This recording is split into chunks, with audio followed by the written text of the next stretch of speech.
Hello guys, welcome back to Fanfic Dojo. Today we will be listening to What If Naruto Awakes Kamigan Bloodline Part 2. After meeting the Kyuubi, Naruto and the Hokage was making their way to Naruto's apartment to pick up his things so he can move to his new home. He was excited over the prospect of having his very own house to live in. What made it more awesome to his 8-year-old enthusiasm is that he will be moving to his family home. Naruto have never been exposed to the concept of family since he has been alone all his life, except of course the Hokage, which he treats like a grandfather, the Ichiraku family, and dog. Weasel was also part of his family, but the Hokage informed him that he became a missing nin. He asked why. The Hokage didn't tell him, much to his annoyance. After Naruto packed up all his things, which didn't consist much since he didn't bother to stock up on his favorite items for fear the villager would just come in and trash the place, they left again towards his new home. It took a while for them to arrive, considering that his clan's compound was on the opposite side of the village, hidden in a secluded area behind the Hokage monument. Naruto was shocked when he saw the gate. It was huge. The walls were purely made of stone and adorned with various symbols, which the Hokage mentioned they were seals that made up the estate's protection. The gate was made purely of black metal, two ironbound gates locked together by a circular notch in the middle holding the Namikaze Uzumaki clan symbol, a cross which consisted of a tri-pronged kunai standing on its hilt with a katana in the horizontally running through it in the middle. The Hokage explained the relevance of the symbol. The kunai was a signature move of the fourth Hokage, the Hiraishin, and the katana was Kushina's trademark since she was known as the Red Death, Konoha's most powerful sword user. Naruto was amazed by his parents' prowess in battle and made it his dream to live up to their skills or even trump them as a child should. They stopped in front of the massive gate and asked Naruto to place his hand on the notch in the middle and channel his chakra through it. He explained that the gate contained a complicated security seal that the Yondaime created to protect his family. The seal can read the chakra of the person to determine if they are part of the family to both grant and deny entrance. He also told Naruto that the library in the compound contained the instructions to allow him to add other people into the seal matrix so they can enter without his permission. He cautioned Naruto to make sure that he only adds someone that he can trust. Naruto made a mental note to add both Dog and the Hokage to the matrix so they can visit him anytime. Following the old man's advice, he placed his hand on the panel and felt his chakra being absorbed by the seal. Nothing happened at first, but the panel glowed blue before a click was heard from inside. He immediately removed his hand when the circular notch turned clockwise and the gate slid to the sides, revealing a massive compound inside. The Namikaze Uzumaki compound was huge to say the least. The Hokage told him that it was larger than that of the Hyuga compound, which was said to be the most extensive in Konoha. The landscape was mostly intact, but the flowers and weeds were all over the place since it has been 8 years since it last saw any habitation or tending. Naruto noticed that there were a lot of things that needs to be repaired. He is going to be doing this for a very long time. When they entered the compound, he saw an Oriental-styled mansion. The foundation was purely made of chiseled gray stones and the walls were of dark polished wood. His house can never be called a house, it was a mansion consisting of 3 floors. He was busy checking out the place when the Hokage called his attention. Now Naruto, I won't be able to show you around since I'll be busy tending to the paperwork and mission reports back in the office, so I'll leave you alone to explore the place. If you want, we can hire some genins to clean up the place, but I advise against it since the Namikaze Uzumaki compounds hold secrets that should be left alone from unwanted eyes. I will send Dog later to help you get settled in since we both know that he can be trusted. Is there anything else you need before I leave? I think I'm alright, Gigi. I can take care of myself. I'll check out the house and I'll find some rooms I can sleep in. I'll decide what to do tomorrow since it's already late, said a tired Naruto. Sure thing, my boy. I'm not sure if there's still food inside the house, but I remember Minato-kun telling me that he has preservation seals on the cabinets to keep the food fresh. You can shop for necessities tomorrow if there is any need, but for now I bid you good night. Getting a nod from Naruto, he was about to leave when he was tackled by Naruto in a tight hug. He wrapped his arms around the boy that he already considered a part of his family. Thanks a lot, Gigi. I don't what I'll do without you, whispered Naruto. Clapping the boy on the back, he chuckled. Not to worry, Naruto. You're part of my family and I am more than happy to take care of you. Thanks again, Gigi. See you later. With that, both parted with a small farewell, ready to face the challenges that are to come in the future. Naruto saw the gate slide close with a small click when the Hokage left the compound. He turned around and made his way to the front door.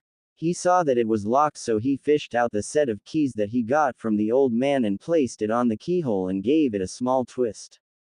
The door opened to reveal a beautifully designed, yet dusty, interior that he definitely fell in love at first sight. Like the outside, the interior was also made from dark polished wood. The furniture were in pretty good condition considering that they've been left unattended for 8 years, but the dust that covered them definitely requires some serious cleaning. A sudden thought occurred to him and activated his Kamigan. The elemental orb immediately materialized in front of him, ready for his will to command them. He willed the wind orb to go to the center of the room to create a miniature tornado to attract the dust like a vacuum cleaner. It did its job, and the clear tornado now turned into a gray-colored storm due to the number of dust in it. He gently guided the tornado outside and off the compound and allowed it to dissipate to scatter its contents. He checked out the room again and nodded for a job well done. It still needed cleaning, but it wouldn't require heavy-duty work to get it sparkling clean again. He then moved to the kitchen and repeated the same technique to get rid of the dust. He checked out the cabinets and saw that it was still stocked with enough food to get him by until he finds time to do some groceries. He pulled out the storage scroll that the Hokage gave that contained his belongings and laid it open on the table. He channeled a tiny bit of chakra to one of the kanjis painted on it to release its content. In a poof of smoke, which quickly dispersed, revealed mounds of his favorite ramen. He placed all of it on one of the empty cabinets but left 3 of them out for his dinner. He checked out the stove and saw that it was in working order, so he took one of the pans out and laid it on top of the stove. He filled it with water from the water orb and directed a stream of fire from the fire orb to light up the stove. He waited a bit for the water to boil and prepared his ramen. Dinner was quiet as he happily slurped his food down. While he was busy eating, he decided to have a talk with his tenant to ask what to do from now on. Oi Kyuubi, you awake? He mentally hollered just in case the fox was asleep. Pipe down, you insufferable brat. You're too loud, growled Kyuubi, not amused at being woken up from his nap. What do you want now? Nothing. I was craving for your company, Naruto said sarcastically. Cheeky brat. What's been going on while I was asleep? Asked Kyuubi, now fully awake and giving Naruto his full attention. Nothing much. I moved all my stuff here at my parents' house.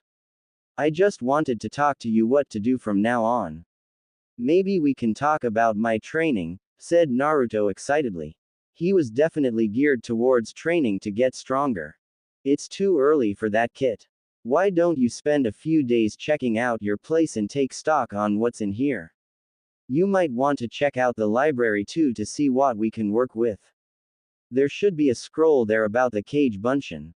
From your memories, I see that you forgot to ask the Hokage about it. Oops. Sorry. I forgot all about it. Idiot. Hey, I said I was sorry, didn't I? I'll check the library after I'm done. Good. I see you're already done, so why don't you check the place out now before it gets any darker for us to see? Also check if the electricity is still on in this place. We don't want to live here without any lighting. Sure. I'm already done eating, so I'll check the place out, agreed Naruto. After Naruto finished eating, He threw the empty ramen cups in the garbage and started his exploration of his new home. Naruto definitely liked his new home. No, he loved it. The place was everything he dreamed of. The first floor was composed of the family den, kitchen, and an entertainment room with a large TV. The door at the back opened up to a large hot spring that he definitely wanted to soak in later on. Kyuubi complimented the hot spring since it would be a great place to train his chakra control, as well as a great place to relax his sore muscles after a hard day of physical workout. The second floor was mainly composed of bedrooms. From the looks of it, there were a total of 5 rooms on the floor, 2 large rooms and 3 small ones that looks like guest rooms. Each room has its own bathroom. He chose to stay in one of the larger rooms that look like the master's bedroom. What endeared him to it is because of his parents' things and photos that he will definitely check out later on. The third floor came at a big surprise to the blonde boy. The entire floor was the library and it was huge. After he opened the locked door by placing his hand on the clan insignia, he saw that the third floor was one big room with one section closed off. There were shelves after shelves containing hundreds of scrolls. One part of the room was an armory where you can see a lot of shinobi weapons on display. One of the walls displayed dozens of his father's tri-pronged kunai and a pedestal on the side that contained his mother's prized katana that earned her the nickname of Red Death. He vowed to learn the art of the sword to keep his mother's memory alive. After an hour of checking out library, he was astounded with the number of scrolls in the place. It was organized according to each shinobi field, mainly elemental and non-elemental jutsus, fuinjutsu, sealing kenjutsu, taijutsu, and genjutsu. There was even a small alcove that contained summoning contracts on tigers, dragons, and birds. He wondered why his parents have multiple summoning contracts, so he vowed to ask the old man later. To Naruto's luck, he was able to find the scroll for the Kage Bunshin technique in the non-elemental section of the library. Kyuubi told him to bring it with him to study later before he retires for the night. He promised to have Naruto practice the technique tomorrow. It was almost midnight that Naruto finished inspecting his new home and retreated to the master's bedroom where he spent most of the time checking out his parents' things. He fell in love with his father's coat, but it was still too big for him to wear, so he planned to have a tailor make one for him as part of his shinobi outfit. He studied the Kage Bunshin scroll for a bit before going to bed. He knew that tomorrow would be a very long day. Next day, Naruto woke up early. Ever since he lived on his own after being kicked out of the orphanage when he was 4 years old, it has been his daily routine to wake up before the sun rises. He grumbled a bit and headed straight for the bathroom to freshen up. He saw that he didn't have enough toiletries, so he added that to his list of things to buy.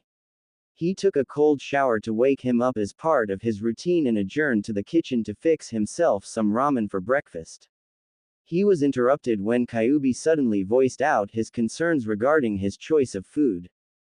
You know, ramen will not help you become the best shinobi, the Kyuubi voiced out in his mind. What? Ramen is the best food in the world. How dare you suggest that it won't help me become the best? Ranted Naruto. Kid, I didn't mean to insult your favorite food, but ramen won't help you much when you start with your physical training. Let's face it, what you're eating right now isn't healthy. It's because of my influence on your body right now that you're not looking malnourished.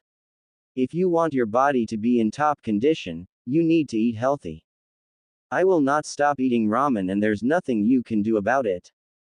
Idiot. I didn't say that you stop eating ramen. I only suggested that you eat some healthy food aside from ramen. Why didn't you say so in the first place? I just did, you idiot. Be thankful that I'm even helping you.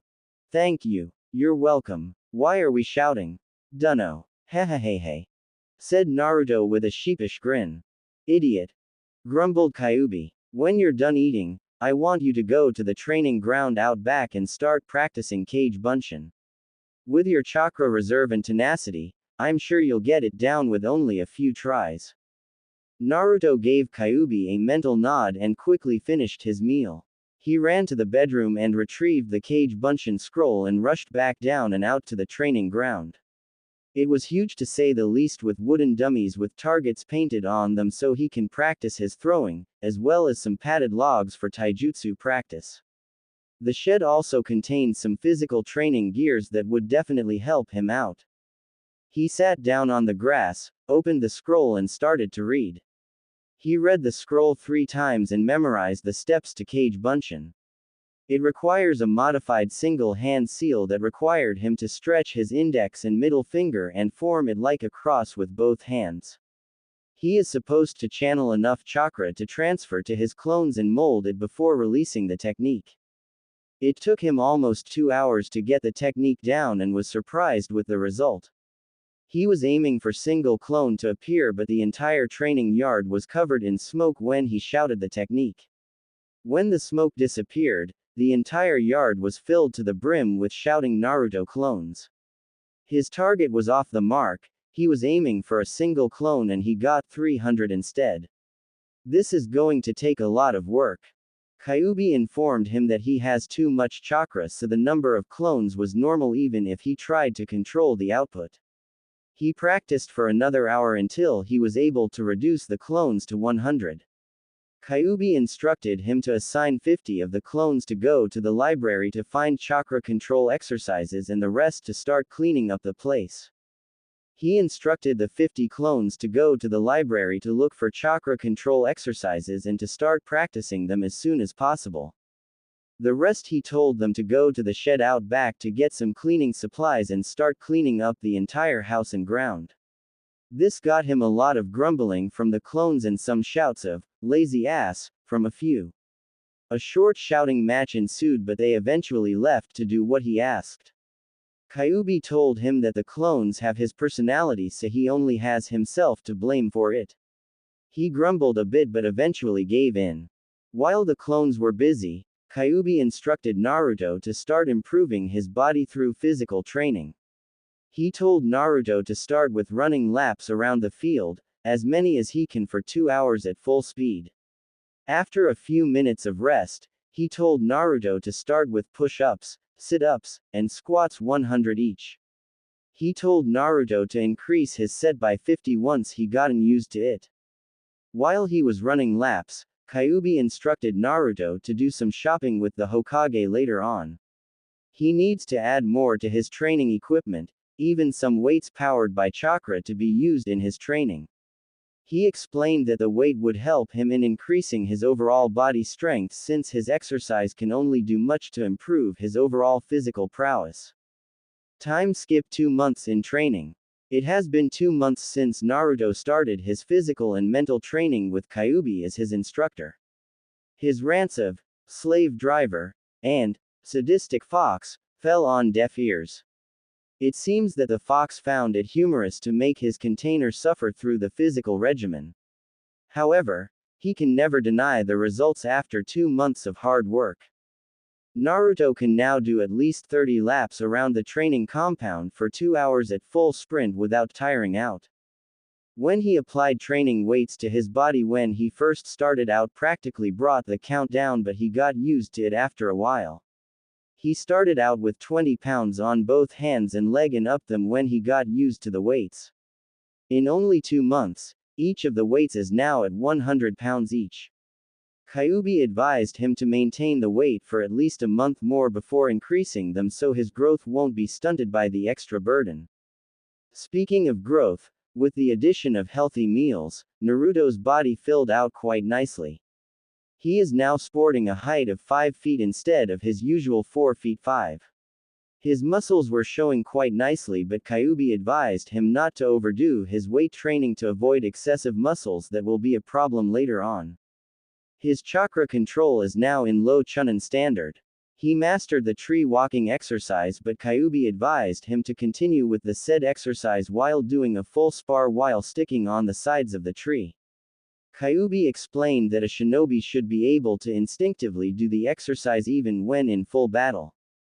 Taijutsu was slow at the moment since he found the styles in the library to be unfit for his taste.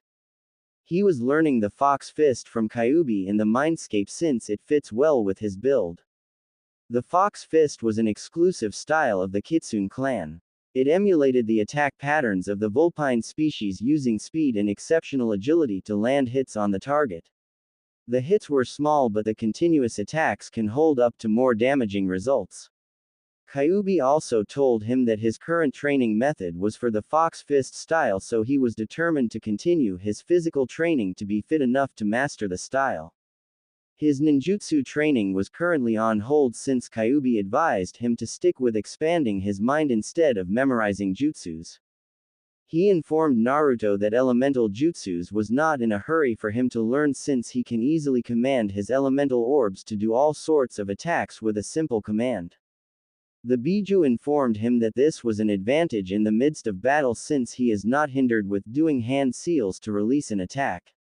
Instead, Kyuubi instructed Naruto to read through jutsu scrolls and understand how the attack worked so he can replicate it with his bloodline. Also, knowing the different jutsu practice by shinobis will give him an edge in battle. If he knows what his enemies are using against him, then he can easily come up with a counter for it. During his 2 months of scouring the Namikaze Uzumaki library, Naruto found Fuinjutsu to be an interesting subject. The Hokage told him that his father, the Yondaime, was a seals master unrivaled in all the elemental nations, so this was enough reason for Naruto to dive into the subject with gusto. However, the Hokage instructed him to just read from the books and practice his calligraphy skills so he won't have problems later on when he starts to put it into practice. Regarding the summoning contracts, the Hokage told him that among the contracts, the dragon summoning was an heirloom of the Uzumaki clan. The tiger and the bird contract were spoils of battle by Kushina. None of them was signed except for the dragon contract. He was excited to sign all 3 contracts, but the old man forbade him to do so until his chakra control progressed to water walking to avoid unnecessary chakra drain. He also told Naruto that he might not be able to sign all the contracts since he needs express permission from the boss of each summons to do so. Speaking of the old man, he was a regular visitor to the compound. The Hokage made weekly visits to check on his progress and making sure that Kyuubi wasn't hurting Naruto with his training. He definitely approved of the results. He grew closer with the old man as they made periodic walks around the village or to eat some ramen with the Ichiraku family. He also noticed that the villagers were no longer hostile to him. It seemed that the council released the information about his parentage that made all the heated glares and sneers disappear. Naruto didn't let this get to him since Kyuubi told him that these people were just impressed by his name and not him alone. This made him sad for a while, but he was determined to earn their respect through his actions. Time skip 5 months in training. Naruto's chakra control improved enough that he was able to master water walking while sparring with his clones. He was excited over the summoning contracts that made him work twice as hard, but instead of focusing on summoning animals, he diverted his attention for now to mastering his chakra manipulation bloodline. Kyuubi was helpful since he was purely made of chakra. All of his attacks were purely chakra manipulation, so he was able to give Naruto much needed tips for him to accomplish some techniques that he invented on his own. Naruto found out that chakra manipulation requires both conscious thought and deep control over his chakra. During his experimentation, he found out that he needs to carefully channel chakra through his tenketsus and release them while consciously molding them to a shape he wanted it to have. It took him a month before he was able to consciously release chakra on specific tenketsu points, but it was enough to get him started. His first project was to create a blade made of chakra.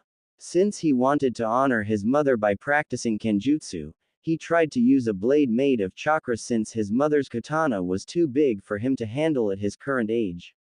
He was able to create a 3-foot blade made of chakra, but he needs to improve his control if he wants to give it a sharp edge or change its size at will. It took him another month to fully master his chakra blade and finally started in learning the basics of his mother's kenjutsu style, the whirlpool blade style. It was a style that made the Uzumakis deadly in battle. The style incorporated a flowing rhythm used along with speed and agility in order to outwit their opponents, disarming them, and precise strikes for damaging results. After finishing the instructions on the scroll, he found out that his current physical training made him a beginner in the style, so he diligently practiced the basics for now before moving on to the next level. His taijutsu style improved as well. Kyuubi deemed him to be at least Chunin level on the Fox Fist style. He was advised by the Biju to practice his chakra manipulation to allow him to create chakra nails at the tips of his fingers, since most of the attacks of the Fox Fist were purely on stabbing specific weak points in the human body, as well as slashing. Naruto's training on his elemental orbs was coming along nicely. With his studies on various ninjutsu techniques, he was able to utilize specific attacks and defense according to elements. Deciding to base his attacks according to elemental attributes, he devised various defensive measures for specific elemental attacks. For example, if the enemy fired a lightning jutsu at him, then he can easily create a defense of wind, since lightning is weak against that element. He also noted on the elements that amplifies other elements as well, such as wind amplifying fire-based attacks, and stronger lightning attacks because of a target's exposure to water. This way, he can avoid using elements that will bite him in the ass later on. His Fuinjutsu training is currently on hold since he doesn't have any experts around to check his work. Upon reading the materials from his father, a wrong stroke or activation on unfinished or flawed seals can have devastating effects or harmful to the user. It wouldn't do much good to create a flawed sealing scroll that will turn into a bomb after applying chakra to it. He continued to just read through his dad's notes on sealing and leave it at that for now. Time skip 1 year of training, 2 months before start of academy. With Kyuubi's hellish training regimen, Naruto was now judged to be from high Chunin to low Junin. His weights are now at 200 pounds each, but can easily stay at Chunin speed even with it on. Kyuubi judged him to be at almost expert level with the Fox Fist style, and his Kenjutsu is basically at low Chunin. His chakra control progressed to the point that he can easily fight on any surface for hours without tiring. His elemental orbs can now be called an absolute defense without any holes in it if he is aware of any attacks. On a subconscious level, he was able to make it to the point that his elemental orbs can block off any elemental attacks using the opposite element, thereby strengthening his defense. Dog was more than happy to fire his jutsus at him for this practice when he was available to help Naruto out. Naruto's chakra manipulation is hampered by his large reserves.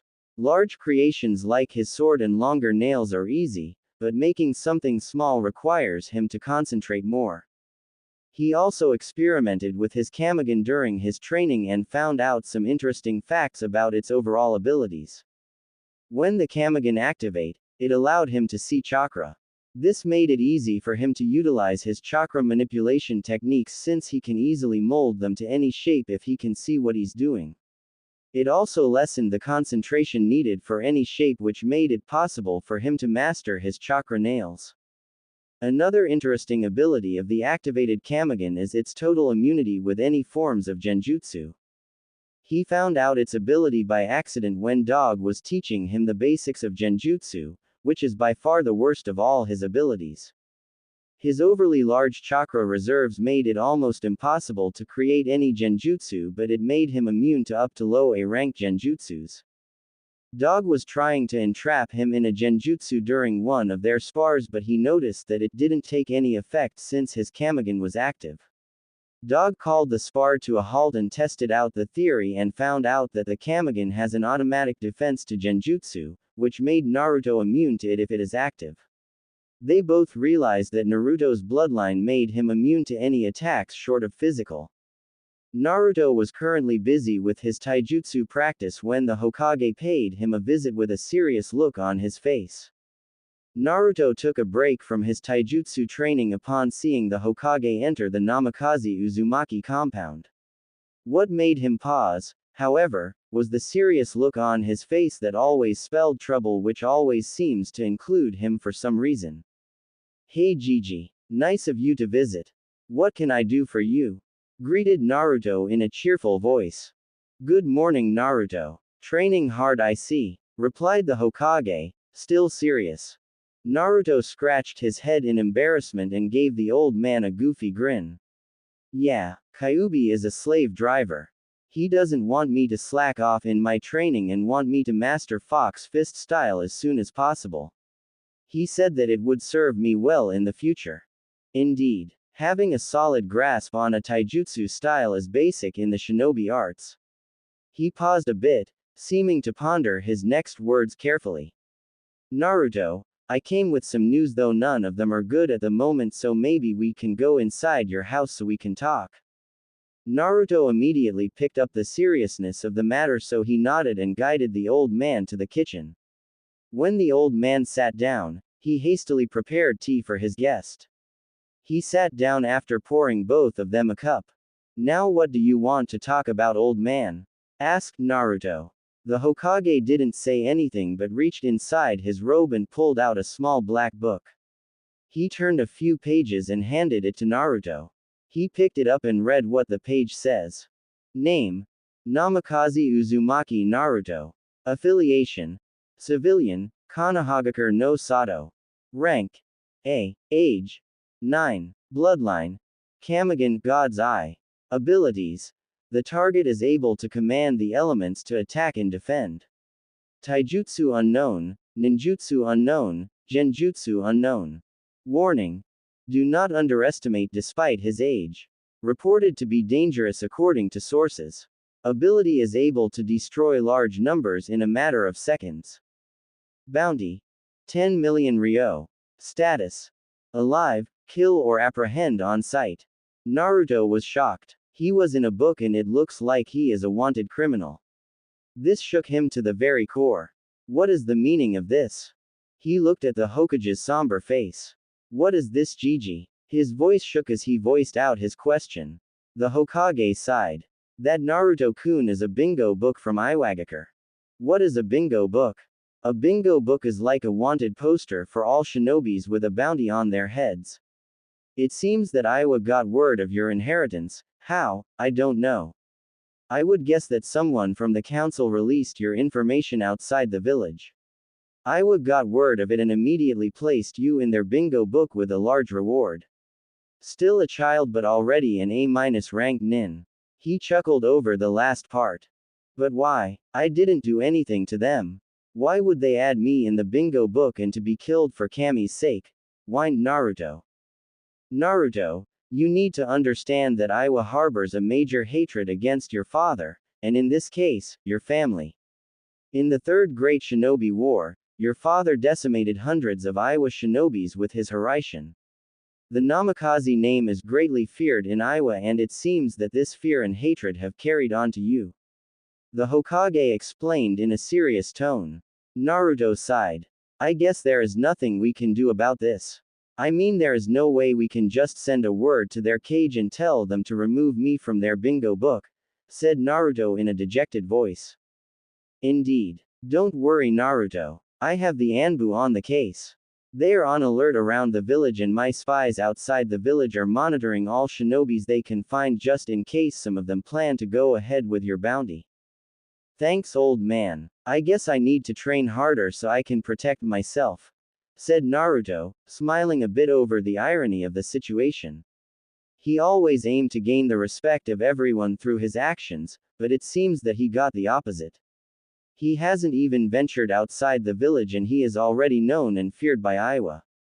It was ironic indeed. You're welcome, Naruto. Now what I want to do right now is to test you. I have no doubt that you have come a long way in the shinobi arts. I want to have a spar with you to see what you're capable of. I decided to see what you can do to alleviate this old man's fears when you become a shinobi of Konoha, said the Hokage, but you can see the excited gleam in his eyes over the prospect of battling Naruto. Sure, Gigi. When you do want to hold the spar? Asked an overexcited Naruto. Why don't we adjourn to your training ground and have our spar there? Asked the Hokage. Sure, Gigi. Let's go. He paused. Can you wait for me in the training ground? I need to change into my shinobi outfit. If you want to spar, then we might as well make this a shinobi spar, right? The Hokage laughed. I wouldn't want it any other way, Naruto. See you outside. With that, The Hokage left for the training ground while Naruto went up to his room to change into his shinobi outfit.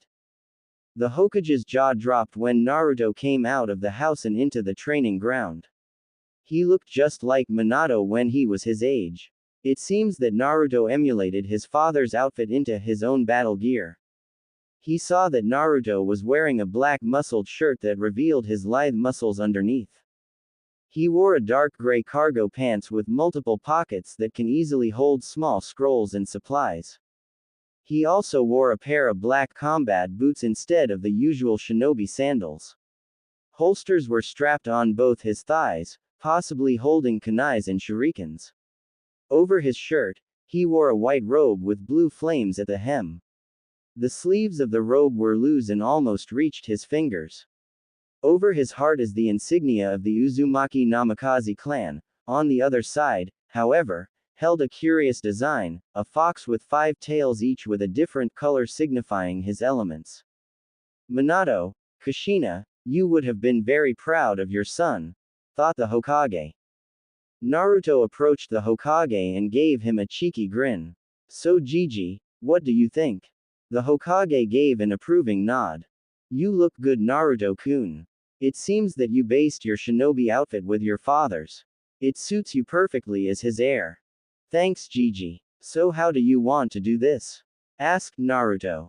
Why don't we start out with the taijutsu first followed by ninjutsu? Then we can go into an all-out spar. What do you think? Naruto gave him an enthusiastic nod. Sure, Gigi. Anytime you're ready, old man. With that, Naruto went into his taijutsu stance. The Hokage saw Naruto went into a battle-ready stance. It seems that Kyuubi's tutelage over the fox fist style suited Naruto very well. There were no holes in his defenses.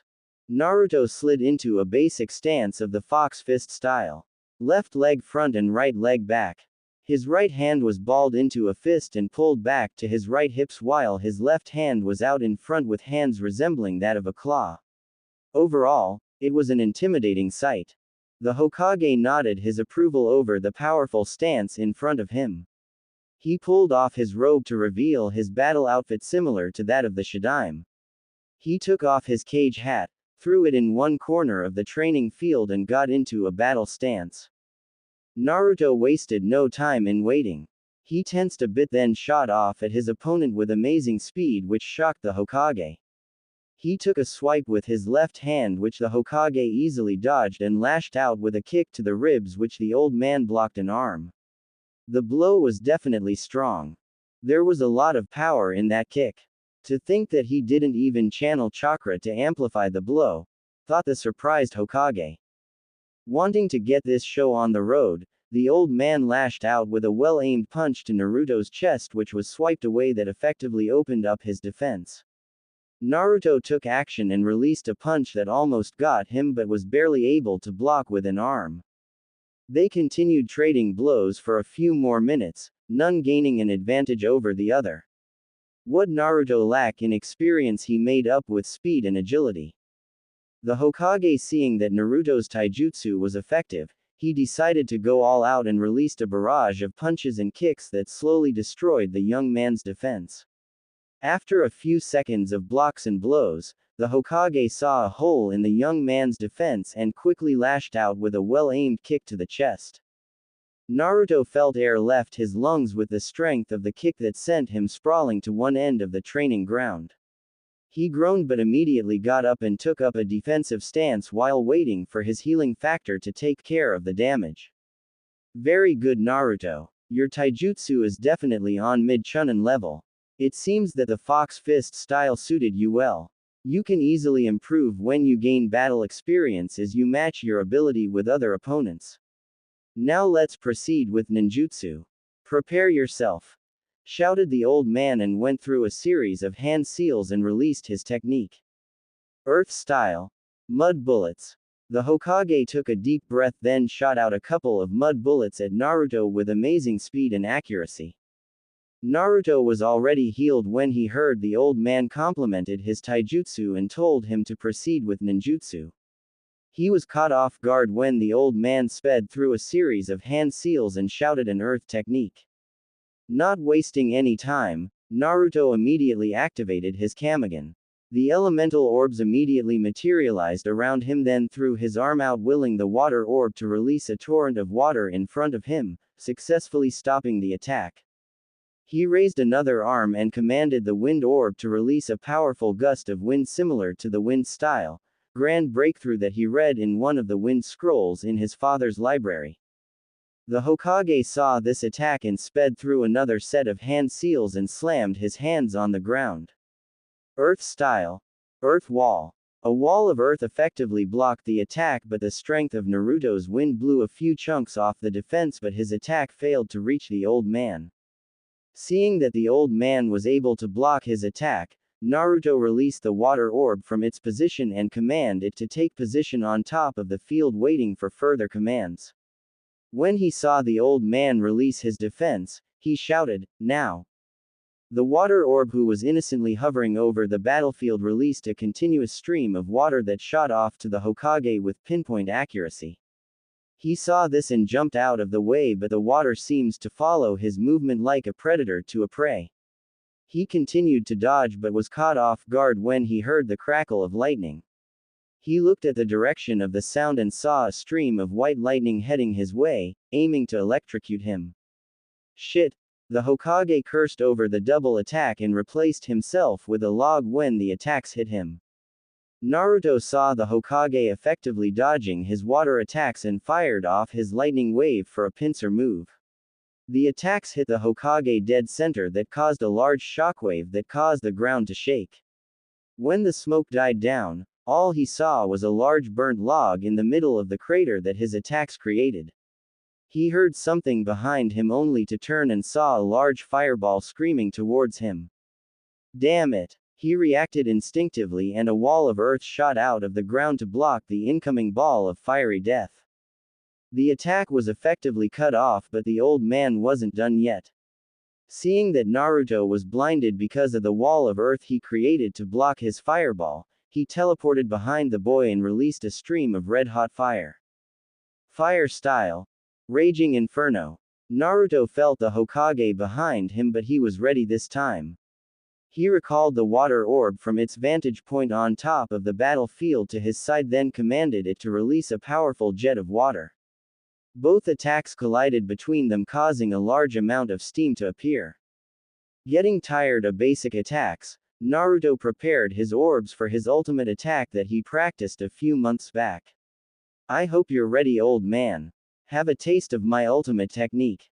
Naruto shouted and threw both his arms out to the Hokage.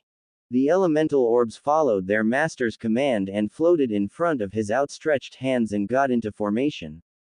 The orbs took its place in front of Naruto, creating a circular formation, like that of a five-pointed star similar to his Kamigan, and rotated, slowly at first, then at high speed that made them appear as a blur. Without warning, each orb released its own set of attacks while spinning, releasing a twirling mass of elemental barrage in a steady stream that definitely reeked of power and destruction. The Hokage saw this and paled. Each of the elemental attacks packs quite a punch, but all of them together will surely kill him. It has enough chakra to turn him into dust. In desperation, the Hokage sped through a series of hand seals for his own ultimate defense and slammed it on the ground, hoping against hope that it would hold against Naruto's powerful assault. Earth style. Ultimate defense. Kami's embrace. A 7 feet thick slab of earth appeared around the Hokage, creating a semicircular shield around him that met the attack head on. Naruto's attack hit the thick shield of earth, causing a shockwave. The shield held, so Naruto kept the attack on, hoping to break the old man's defense. A few minutes of stalemate. Naruto was almost depleted of chakra, so he stopped the attack and promptly fell to his knees, gasping for breath. When he looked up, he saw that the Hokage's shield was sporting cracks all over, and the part that got hit by his attacks was cracked and showing signs of giving way. The Hokage felt Naruto's attack subside, so he allowed the shield to crumble and saw his surrogate grandson kneeling on the ground panting. He was proud of the boy for his achievement. That last attack was definitely powerful. The boy was young, so his chakra reserves weren't at its prime, so it is only normal for the boy to almost pass out of exhaustion after all the attacks and defenses he released during their spar. He walked over to the boy and knelt down. "Are you okay, Naruto?" Naruto took in a deep breath to satiate his craving lungs, still exhausted over the last attack. "Yeah, I'm alright. That last attack was supposed to only last for a few seconds, but I kept it up for so long that it drained me." The Hokage nodded. "Indeed. The last attack was so powerful that I have no choice but to bring out my own ultimate defense. It was one of my personal techniques that created a thick shield of earth strengthened by my own chakra. If you kept that attack up for a few more seconds, then it would have broken through and obliterated me," said the Hokage. His voice spoke of how proud he was of his achievement. "But still I wasn't able to beat you, old man," said a dejected Naruto. "Come now, Naruto. I'm the Hokage. I should be strong enough to protect the village and those I love.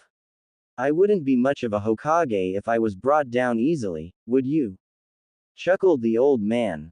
"You're right. Hehehehe, I guess I was just expecting too much of myself," said Naruto, a sheepish grin on his face. "Nonsense. You did more than I expected, and proud of you, my boy. You held your own against me, and I'm sure that you can easily protect yourself when the need arises. Now, let's head over back to your home. There are some things we need to discuss, especially with the academy opening in 2 months." Naruto nodded and took one last deep breath of air, then stood up. He stretched for a bit to loosen some of the muscles before heading over to the kitchen. He brought out the leftover cake from the fridge and a pitcher of orange juice and placed it on the table. "So Gigi, what do you think of the spar?" asked Naruto, wanting to know how he fared against the Hokage. He took a slice of cake and bit a large chunk out of it. The Hokage sipped his juice and gathering his thoughts to give Naruto a proper evaluation. "Well, I can only say that I'm proud of you, my boy. The spar itself was amazing and you were displaying skills that Junins can only dream of. Your taijutsu is easily Chunin level and can even give off devastating attacks if you take time to channel chakra through them, and your speed is also at Chunin level. Hehehe, I knew I forgot something. I forgot to remove my training weights. Hehehe, said a sheepish Naruto. The Hokage was floored. Naruto was that fast even with weights on. This kid keeps on surprising him. How much weight do you have on, Naruto-kun? Let me see. I'm at 200 pounds each on my wrists and legs. So I guess I have a total of 800 pounds of weights on me, said a grinning Naruto. I see. The Hokage felt his jaw drop when Naruto told him the amount of weights on his body. He immediately agreed that Kyuubi was a slave driver. Even the famed Meta guy didn't have that amount of weights when he was at Naruto's age. So if you remove your weights, I would say that you are at Junin speed. Yep. According to Kyuubi, I would be at mid to high Junin with my weights off, said Naruto proudly. The Hokage nodded. Amazing. It seems that your training was quite serious, Naruto. Well, let's continue with the assessment of your skills. If what you say is true that you could have easily landed a blow when your weights is removed, so I guess your overall taijutsu is at Junin level. Your ninjutsu was indeed noteworthy, especially on how you manipulated your elemental orbs, especially for that last attack. Can you explain it to me? Asked the Hokage. Sure, Gigi. I don't have a name for my last attack yet. I only perfected it last month when I saw one of Dog's jutsu while we were sparring. The attack was a combination of all 5 elements. What I did was to let the orbs spin in a circular formation in front of me at high speed. This way, when they release their attacks, it would come together like a drill. Aside from the elemental damage, Kyuubi told me that the spinning motion of all the elements will allow it to act like a drill that is able to bypass any forms of defense. Naruto paused a bit. I guess I can call that attack 5 elemental drill or elemental drill. He finished excitedly. The Hokage laughed at Naruto's childlike enthusiasm over the naming of his technique. Indeed, the name suits the technique well. Now Naruto, In 2 months you will be attending the academy, so we need to talk about how you would be acting around the rest of your peers. The old man said in a serious voice. Naruto cocked his head to the side, curious over what the Hokage was insinuating. What do you mean, Gigi? What I want you to do, Naruto, is to downplay your abilities. Your elemental orbs are already well known throughout the village, so you can use them as you see fit. However, I want you to downplay your overall skills to avoid alerting your enemies to what you are truly capable of. Remember, a shinobi's most powerful tool is deception, so I want you to hide your skills and only bring them out in dire situations. You can be open with your skills once you have reached the rank of Chunin, explained the Hokage. He has a point, Kit. Not only will you bond with your peers, but you will surely have the element of surprise when you are in battle. If they don't know what you can do, then they will be unprepared for it, advised Kyuubi. He was proud of his container. The battle was indeed amazing. The way he used his elements to attack and defend was noteworthy. The last attack definitely has potential, especially when Naruto's development reaches his prime. Okay, old man, I'll do that, said Naruto. Thank you, Naruto. Also, I want you to expand your supplemental jutsus. Since you already have the elemental techniques down, I want you to increase your survival rate using supplemental ninjutsus. You didn't use any of it in battle, so I guess you didn't take that into consideration during your training. Supplemental jutsus? What are those? Asked a confused Naruto. Those are the basic jutsus taught in the academy. You already have the Bunshin clone technique down, so you might want to expand your repertoire with Kawarimi, substitution, Henge transformation, and maybe Shunshin, high-speed teleportation. This will greatly aid you in battle. Naruto was excited in learning those techniques. They sound interesting to say the least. He immediately created 5 shadow clones and instructed them to go to the library and search those techniques out and any other supplemental jutsus that he would want to learn. The Hokage chuckled over Naruto's enthusiasm and laughed outright when he created shadow clones and instructed them to go to the library to search those techniques out. Things will definitely be fun in the future with Naruto on the job. Naruto spent the last 2 months before attending academy with physical training, as well as getting to know his summons well. It didn't take much for them to agree to have him sign all 3 contracts at once, but the argument that broke over who would be his primary summon took quite a while to solve. Flashback 1 month before academy starts. Naruto was in the training field preparing himself to sign the summoning contracts. He, along with the Hokage, decided to get this done because the aid of summons would greatly help him in the future. The Hokage told Naruto to start first with the Dragon Summon contract since it is part of his inheritance and it wouldn't take much for him to be accepted by the boss. So Gigi, what should I do first? Asked the Hokage while laying down the 3 summoning contracts on the grass. Open up the Dragon Summoning contract first. You need to sign your name on the contract with your blood, then finish it off by stamping your handprint in blood on top of your name. After doing so, all you need to do is to perform a couple of hand seals and channel as much chakra as you can while shouting out the technique. Naruto did as he was instructed and opened the Dragon Summoning contract first. He saw that the last entry was signed by his mother and a wave of nostalgia flowed through him. He considered it an honor to follow his mother's footsteps and become the next Dragon Summoner, that is if he is accepted by the boss summon. He bit into his thumb and signed his name on the contracts and dipped each finger of his right hand on the bleeding thumb to get some blood on it, then stamped it down above his name.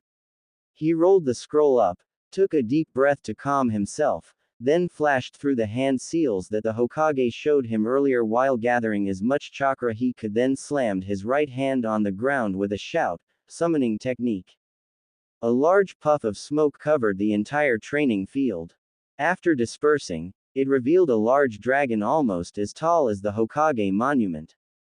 It was covered in bluish-white scales that covered it from the head to the top of its tail that reflected the rays of the sun, making it look like finely cut sapphires. The dragon sported a mane of silvery hair that separated the head from its long body.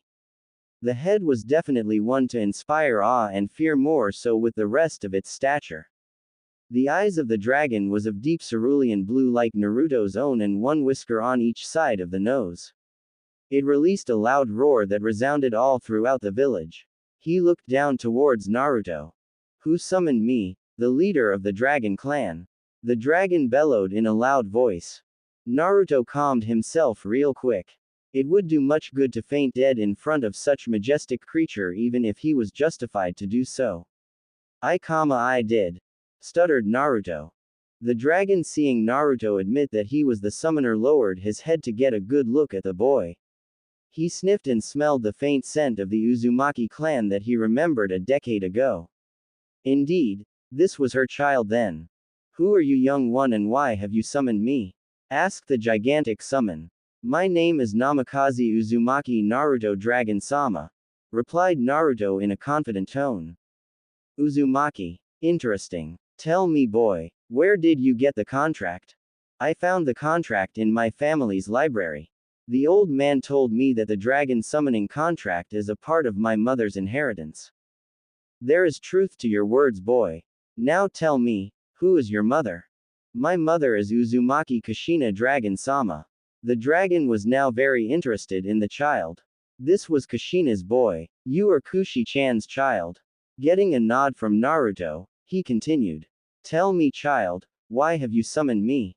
"I signed the contract in hopes of following my mother's footstep to become the next summoner of the Dragon Clan," replied Naruto with a heavy overtone of determination in his voice.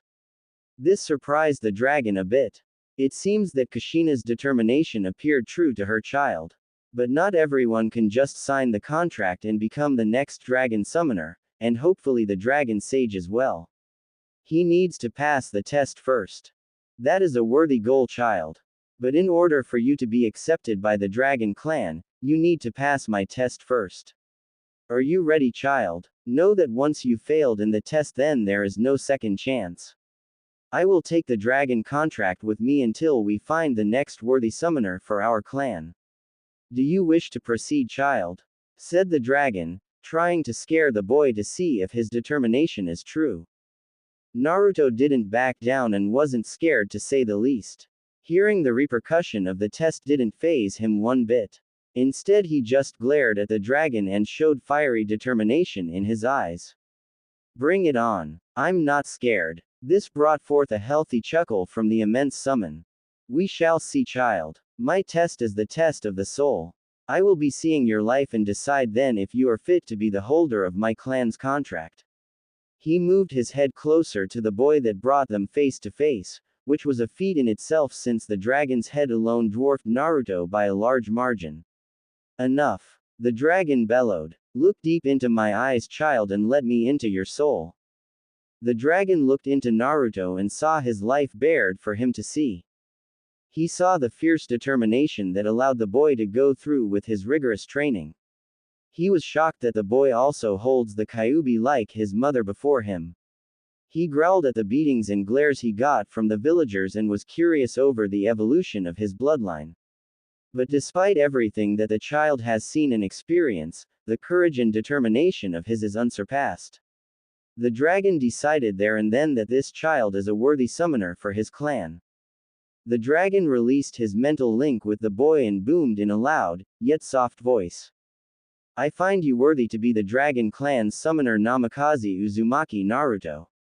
You have faced rough challenges in your life, but you faced it head-on with enough courage and bravery of that of an entire army. You may address me as Siryu, the boss of the Dragon Clan, and you may summon me and my clan for any task you wish. My only advice that you stay true to your goal in life and don't let your determination and courage waver despite the future you have chosen to thread."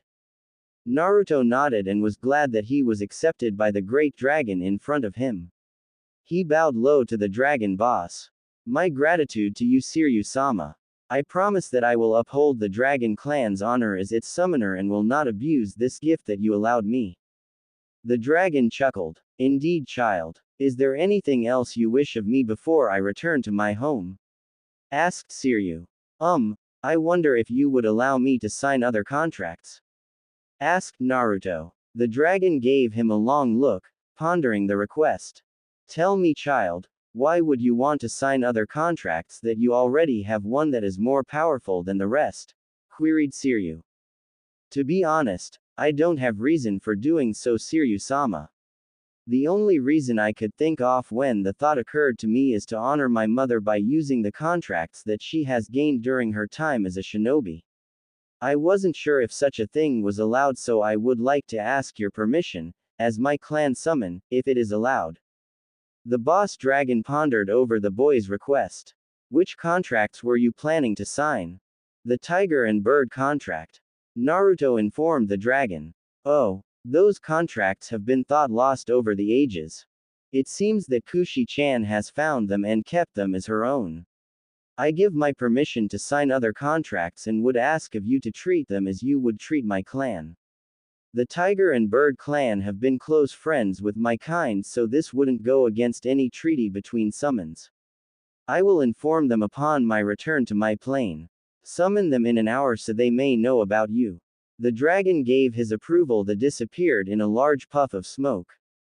Both Naruto and the Hokage released the breath they were holding with a large sigh. Being under the shadow of the great dragon was too much for them to handle. They both know that the dragon clan is one of the strongest summon in the summoning realm, and insulting one is tantamount to suicide. The Hokage released a throaty chuckle. Naruto just looked at him, confused by the sudden laughter. What's wrong, Gigi? Oh, nothing, Naruto-kun. It's just that you keep surprising me. Not only did you gain the allegiance of one of the strongest summoning clans in the entire nation that dwarfed the Sanin's own, but he gave you permission to sign the others as well. Really? Is the dragon clan really that strong? Asked Naruto. The Hokage nodded. Yes, there are 4 legendary summons that existed since the time of the Rikudo Sennin, the Dragon Clan and the Phoenix Clan, to name a few. But that's a story for another time. This got a pout from Naruto, and seeing his face made the Hokage release another set of chuckles. Why don't we get something to eat? You need to replenish your chakra reserves since you will be summoning the 2 other contracts you have. I don't have any idea about the tiger and bird contracts since there has been no record of them here in Konoha, so it would be best to prepare for the worst. This got a nod from Naruto, and both adjourned to the kitchen to make some snacks and pass the time. Time skip 1 hour after meeting the dragon boss. Naruto and the Hokage was again in the training yard preparing for the next set of summons. By the way, Naruto, when you summoned Siryu, how much chakra did it take to bring him here? Asked a curious Sarutobi. Naruto pondered for a bit. It didn't really eat up a lot of chakra for him to summon Siryu, but compared to his reserves it would probably take Junin level. I guess it took about a 5th of my reserves, Gigi. He admitted to the old man. Sarutobi did a double take. A 5th of Naruto's current chakra supply was comparable to that of a Junin level ninja. Usually, summons would only require just a small amount of chakra to initiate the transfer, but for Naruto to reveal that it ate up a 5th of his supply, then it would definitely knock out any seasoned Junin just by summoning the boss. As far as he knew, it didn't take that much to even summon his Enmara Jiraiya's Gamabunta. He guessed that not everyone is capable of summoning a legendary summon, like Siryu. Okay, Naruto-kun, how is your chakra supply now? I'm at full capacity, Gigi. I don't know why Kyuubi replenished my chakra stores without me asking. He just told me to prepare for the next set of summons. He even suggested to do both at the same time. What do you think? Asked Naruto. Well, if Kyuubi said so, then you might as well do it. He hasn't let you down as of yet, so there is no reason not to trust him, replied Sarutobi. For now. He added as an afterthought. Naruto just shrugged and opened up both contracts at the same time. He signed the bird contract first, followed shortly by the tiger. He closed both after signing, then gathered double the chakra he used to summon Siryu, then slammed his hand on the ground while shouting out the technique. This time, the smoke that appeared was larger than his previous attempt. In fact, the ground was covered with them along with the surrounding woods. This scared Sarutobi a bit, since only very large summons could produce this much smoke when they appeared. When the smoke cleared, what he saw definitely scared him to the bones. This wasn't any ordinary contract. Like Siryu, the bird and tiger contract was also legendary contracts. The bird was no ordinary bird. It was a phoenix, one of the legendary summons. It was as tall as Siryu. Its feathers were a mix of gold and red that made it look like it was on fire. Its wingspan was impressive, possibly able to cover half of Konoha when stretched out. If his memory served him right, this was the phoenix summon, Suzaku. The tiger was the same size as Suzaku. It was none other than the legendary white tiger, Byakko. He decided that either Naruto was amazing or just plain suicidal. Naruto was starting to get scared now. He thought Siryu was impressive, but nothing prepared him when these two appeared. He thought that the tiger and bird contract were minor summons, but from the looks of these two, there were anything but that. He looked at the Hokage, who was also pale and looked a bit scared. Gigi. I thought that the bird and tiger were minor contracts, they don't look ordinary to me. Naruto said in a scared voice. Naruto, it seems that these are not ordinary contracts that your mother acquired. I understand the dragon contract since it has been rumored that it is a part of the Uzumaki clan, but to summon these two as well, then I can only say that either you're an amazing boy with the blessings of Kami herself or you're plain suicidal. This got a shocked look from Naruto. It seems that your luck is with you today, boy. You just summoned two others of the legendary summons. The bird is a phoenix named Suzaku. It seems that he is the boss of the bird clan. The tiger is the legendary white tiger Byakko. Indeed, we are human. Along with Suzaku and Siryu, we are the legendary summons, bellowed Byakko, who then released a loud roar similar to that of the boss dragon. Suzaku didn't say anything but lowered her head, giving Naruto a leer which scared the poor boy. So this is the boy that Siryu told us about. He is indeed impressive, don't you think? Suzaku asked Byakko. He doesn't look much. He is rather short, snorted Byakko. Naruto hated being called short. Sure, he was short for his generation, but it wasn't his fault. He activated his Kamigan and the elemental orbs appeared around him. He glared at Byakko and shouted. Shut up, furball. If you think I'm short, then come down here and I'll give you an ass kicking that you will never forget. Sarutobi was scared stiff now. Naruto just insulted Byakko, one of the legendary summons. He prayed to Kami that he would survive this ordeal.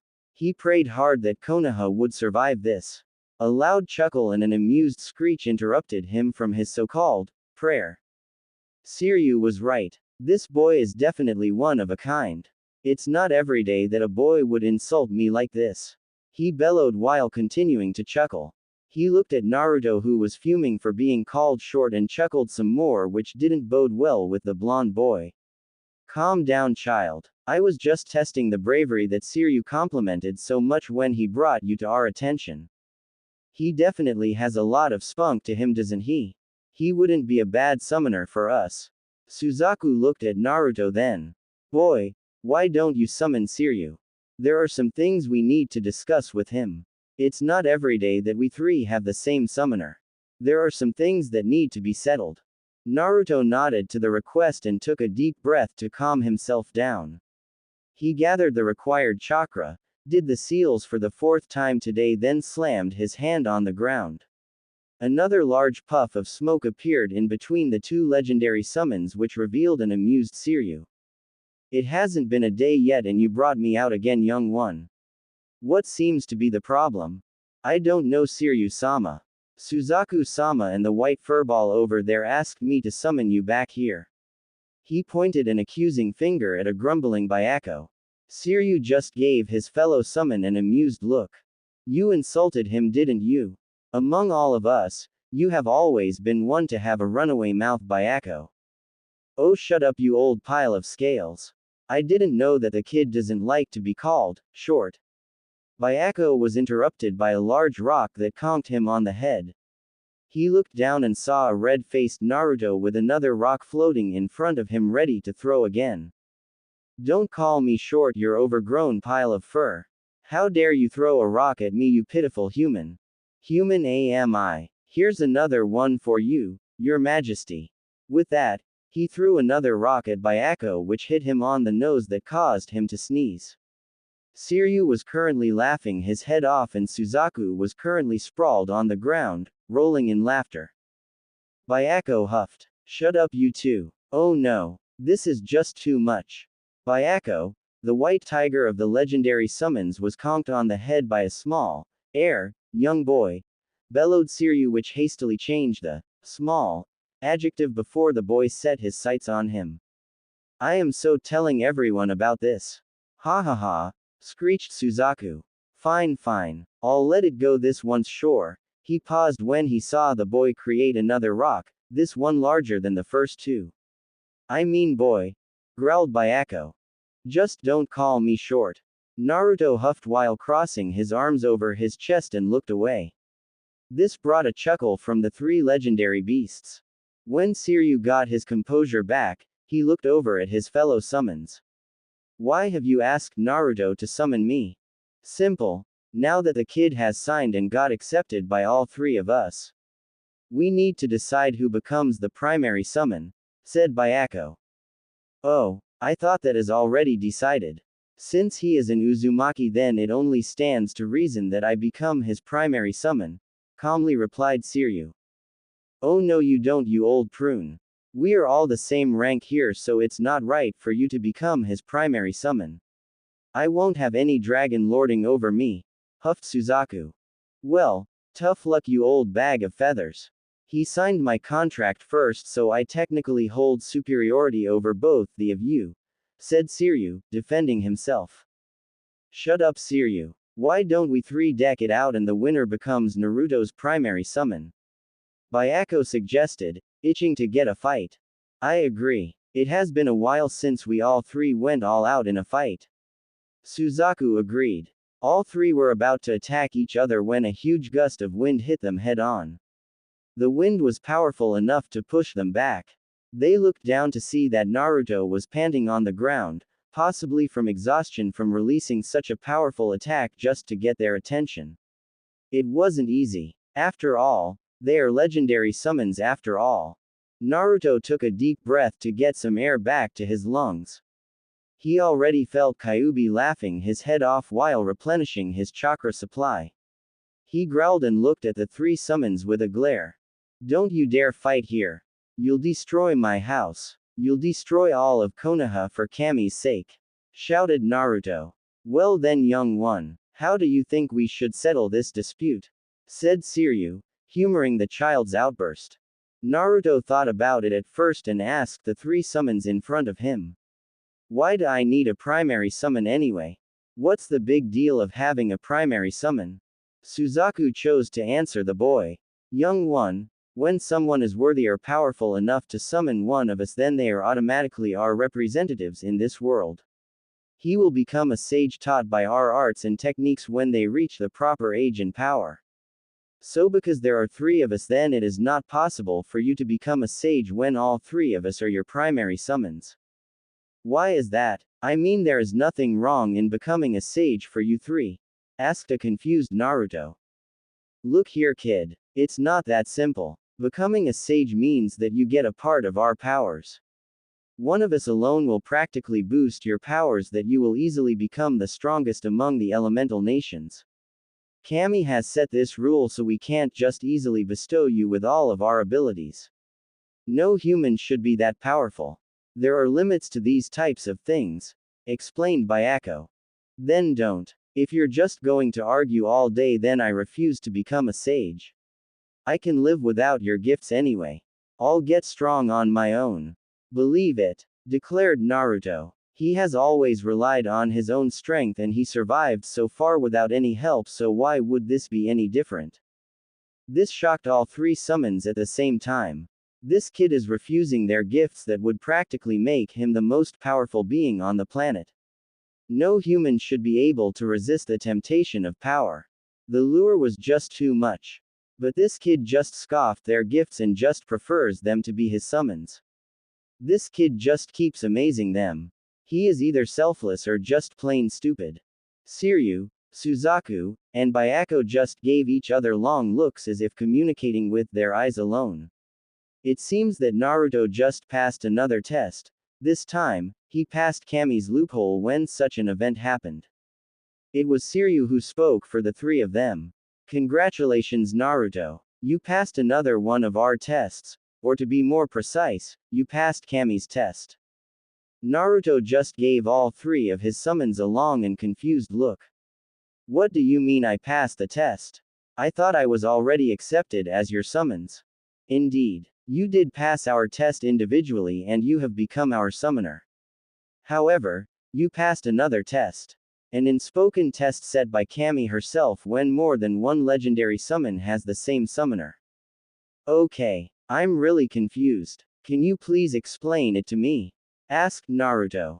It is simple young one.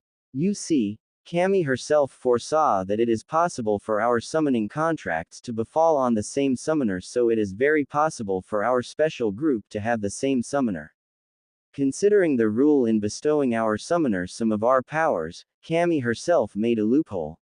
A test you might say to see if the person is granted that specific loophole. Suzaku explained to the blonde boy. And what test did I just pass? Simple. You passed the test of power. You see, it has always been human nature to crave more power. However, there are reasons for such a person to do so. They will either want the power to rule others, to avenge, or even to kill. However, you changed all that. When you saw that we were arguing over the power we can bestow upon you, you made up your mind to forego such gifts and simply rely on your own strength. That shows your determination to rise above others without having to accept power from others. So you passed Kami's test. Crowed Suzaku, proud of his new summoner. So since I passed this test, do I still become a sage, and who will become my primary summon? Yes, you will become a sage, but instead of being taught our arts, you will be given specific gifts or abilities that we think you might need for the future. Regarding primary summons, well, we all would be your primary summon. So we will be giving you our own brand of summoning contract as befitting of our and your station, finished Suzaku. She looked at the others and nodded their heads. She rose to her full height and bellowed, Namikaze Uzumaki Naruto, do you accept to be the summoner of the bird clan? Naruto bowed. Yes Suzaku-sama. Said Naruto with a voice filled with utter determination and conviction. Good. Then hold out your arm and receive my contract with you. Naruto held out his right arm and Suzaku shot a stream of fire directly at Naruto, who didn't even flinch from the incoming flame. Instead of burning Naruto to a crisp, the flame compacted and raced towards his bicep. He felt a small burn, then the flame disappeared, revealing a phoenix tattoo with the same colors as Suzaku. It was both intimidating and beautiful. If you need to summon me or my clan, all you need to do channel your chakra to the tattoo and we will appear. This time, Siryu spoke. Young one, I know that I have already accepted you as the Dragon Clan's summoner, but protocol must be followed. Seeing Naruto nod, he continued. Namikaze Uzumaki Naruto, will you accept the responsibility befitting to that of the Dragon Clan summoner?